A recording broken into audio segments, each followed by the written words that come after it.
1,00,000 మంది శివభక్తులతో కలిసి మహారుద్రాక్ష పూజలో పాల్గొనండి. వెంటనే కాల్ చేసి మీ పేరును నమోదు చేసుకోండి. నమస్తే రమగారు. నమస్తే చే రమగారు, చందమామ కథ చెప్పుకుందామండి. చందమామ కథే కానీ ఇది నిజానికి చరిత్రలో జరిగిన విషయంగా చెప్తారు. ఆహా, వేములవాడ భీమకవి పేరు విన్నావు కదా. వినండి. ఈ ద్రాక్షారామం ప్రాంతంలో జన్మించాడని, ఆయన భీమేశ్వర స్వామి వరప్రసాదుడని, ఆయన నోట్లోంచి ఏదొస్తే అది నిజమైపోతుందని వారు. వేములవాడ భీమకవి మీద చాలా ప్రత్యేకమైన చిత్రమైన కథలు చాలా ఉన్నాయి. ఆయన ఏదంటే అది, ఆయన పద్యం చదివితే పద్యంలో ఏమి ఆజ్ఞ ఇచ్చాడో ఆ ఆజ్ఞ జరిగేదట. అబ్బా, అలాంటి పేరు, అలాంటి ప్రఖ్యాతి ఉంది. అయితే ఈయన ఆ రాజ్యాలు ఈ రాజ్యాలు అలా తిరుగుతూ ఉండేవాడు. అయితే ఒకసారి ఆయన తన ఊరికే అలా వెళ్తూ ఉన్న క్రమంలో సజ్జ నగరాన్ని చూశాడట. సజ్జ ఆ నగరం పేరు. ఆ సజ్జ నగరాన్ని పాలించే కళింగ గంగు అనే ఒక రాజుగారు. ఆయన పెద్ద ఈ కవిగాయక వైతాళిక పూజనాలు అవి ఆయనకి లేవు. కొత్త వస్తారు లేకపోతే లేదని. ఈయన కళింగ గంగును చూడబోయాడు భీమకవి గారు. లోపల వెళ్ళేసరికల్లా ఆయన ఏదో బిజీగా ఉన్నాను, తర్వాత ఎప్పుడో చూస్తానని చెప్పన్నాడు. సరే, బయటకు వచ్చిన పహరావాడు ఉంటాడు, వాడు బయటకు వచ్చి, అయ్యా రాజుగారు ఏదో సందడిగా ఉన్నారండి, తర్వాత చూస్తానన్నారు అనగానే భీమకవి అన్నాడు, ఏమిటి ఒక కవి వస్తే అతనికి దర్శనం ఇవ్వడానికి ఇంత వేషమా? మేము బెంగపెట్టుకోవద్దని చెప్పి ఈ సందడంతా 3 నాళ్ల ముచ్చటలే పోతుంది ఎట్లాగూ ఈ రాజ్యం అని వెళ్ళిపోయాడు. పహరావాడు వచ్చి చెప్పాడు. అనుకున్నాడు. రాజుగారు ఏం పట్టించుకోవాలి. క్రమంగా ఈ కళింగ గంగు రాజ్యంలో అరాచకం ప్రబలిపోయింది. రకరకాల ఇబ్బందులు, వీళ్ళల్లో వీళ్ళకి ఏదో అన్బన్. ప్రజలకి రాజు మీద ఇష్టం ఉన్నప్పటికీ ఈ మిగిలిన వాళ్ళంతా ఉంటారు కదా, మంత్రులు, అమాత్యులు, తర్వాత సైన్యాధికారులు, దండనాయకులు, వీళ్ళ మధ్య ఏవో అధికారుల వల్ల మొత్తానికి ఏదో తగాదాలు, అరాచకం పుట్టేసింది. చాలా ఇబ్బంది అయిపోయింది. ఈ ఇబ్బంది అయిపోయి రాజ్యంలో ఏమిటి అధికార గణానికి రాజుకి సింక్రనైజేషన్ అవి లేని క్రమంలో చుట్టుపక్కల రాజ్యాల నుంచి కొందరు దాడి చేశారు.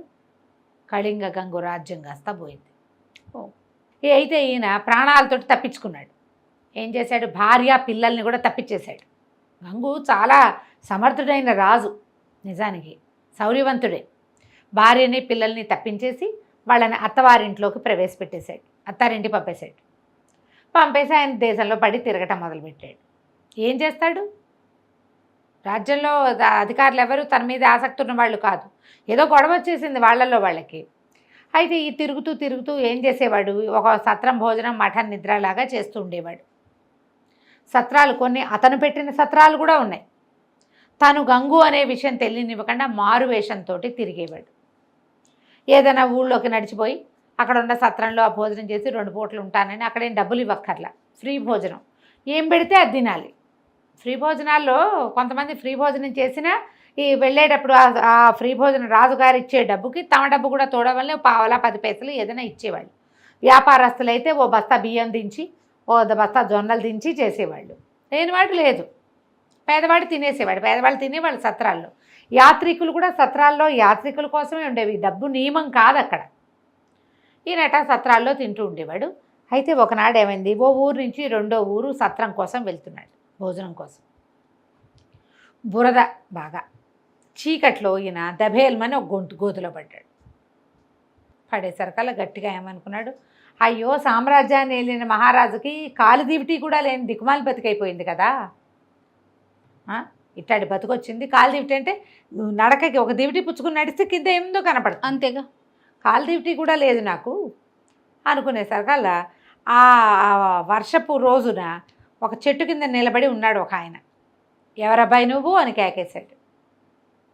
ఎవరినేముందండి, ఏం పేరు చెప్పుకోమంటారు స్వామి అని భీమకవి దెబ్బకి చిత్తైపోయిన వాడిని, ఆయన శాపం తగిలి రోడ్ల మీద పడి ఉన్నాను, ఇట వీధులు పట్టిపోయాను అన్నాడు. అనగానే ఆయన ఆశ్చర్యపోయాడు. కళింగ గంగు నువ్వా అన్నాడు. అని నేనే ఆ భీమకవిని, భయపడకు, బాధపడకు, షష్ఠి తర్వాత నీ కష్టాలు తీరుతాయి, షష్ఠి వరకు కష్టపడవు అంతే అని చెప్పి వెళ్ళిపోయాడు భీమకవి గారు. ఏదైనా అర్థం కాల, ఈ షష్ఠి నాటికి ఏం తిరిగి వస్తుంది? అత్తారిల్లు ఎక్కడో ఉంది, పెళ్ళాం పిల్లలు అక్కడ ఉన్నారు, ఏం ఆలోచనాన్ని అఘోరిస్తున్నారో తెలీదు. ఇక్కడ నాకు ఒక బంటు లేడు, ఒక సైన్యాధికారి లేడు, నా బతుకు ఏమీ లేదు, కట్టుకున్న గుడ్డలు తప్ప.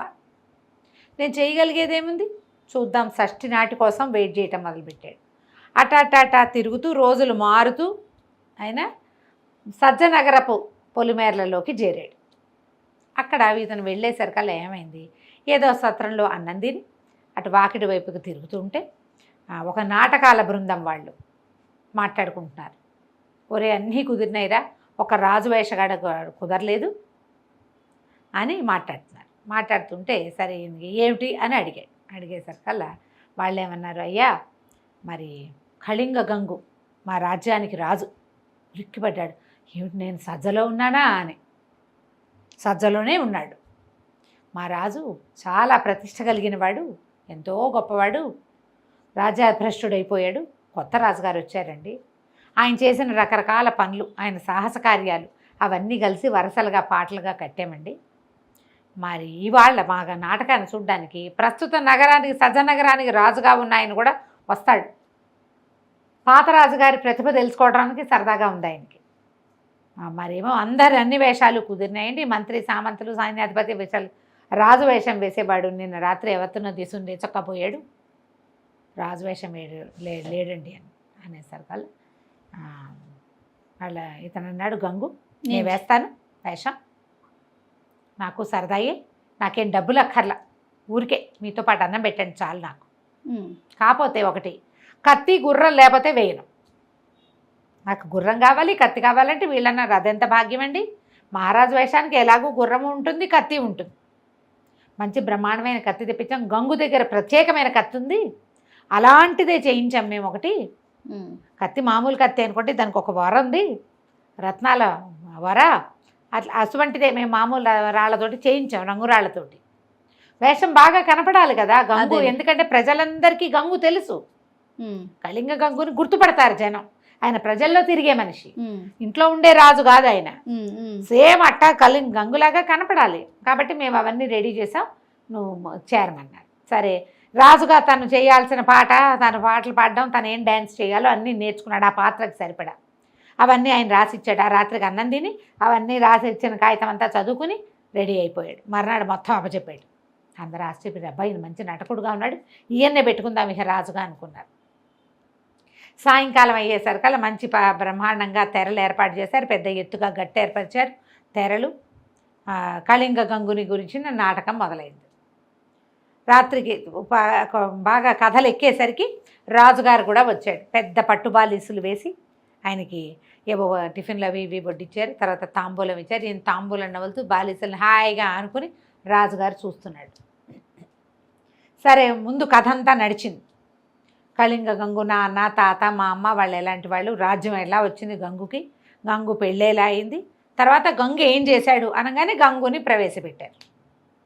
ప్రవేశపెట్టేసరికల్లా గుర్రం కత్తి వేసుకుని తలపాగా పెట్టుకున్న గంగు పాత్ర లోపలికి రంగం మీదకి ప్రవేశించగానే ప్రజలందరూ ఓహో ఓహో అన్నారు. గంగే వచ్చాడు అనుకున్నారు. రాజుగారు కూడా ఆశ్చర్యపోయాడు. నాటకుడు ఎంత బాగా కుదిరింది వేషం, గంగుని చూసినట్టే ఉంది రెండు. ఆ రోజు యుద్ధంలో చూశాడు ఆయన గంగుని, అంతే అదే మనిషి కనపడుతున్నాడు. యుద్ధంలో చూశాడు కదా కొత్త రాజు గారు, యుద్ధంలో జయించాడు గంగుని. గంగు పారిపోయాడు. అతన్ని ట్రై చేశారు కానీ ఆయన దొరకలా. బతుకున్నాడో లేదో కూడా మనకు తెలియదు. ఇతను మాత్రం సాక్షాత్తు కళింగ గంగులాగానే ఉన్నాడు. ప్రజలంతా ఓహో అన్నారు. అక్కడి నుంచి పాటలు మొదలైనవి. గంగులాగా అటు ఇటు తిరుగుతూ కత్తి తిప్పుతూ నటిస్తున్నాడు. ఉండుండి ఆ పాట పెరిగే కొందికి చేశాడు గంగు, చేశాడు అది చేశాడు, కత్తి తిప్పాడు. ఆ పాటలు ఉద్రేకం కలిగిస్తాయి. ఈ మృదంగము, తాళాలు అక్కడి నుంచి ఓహో ఓహో అంటాం వెనకాల.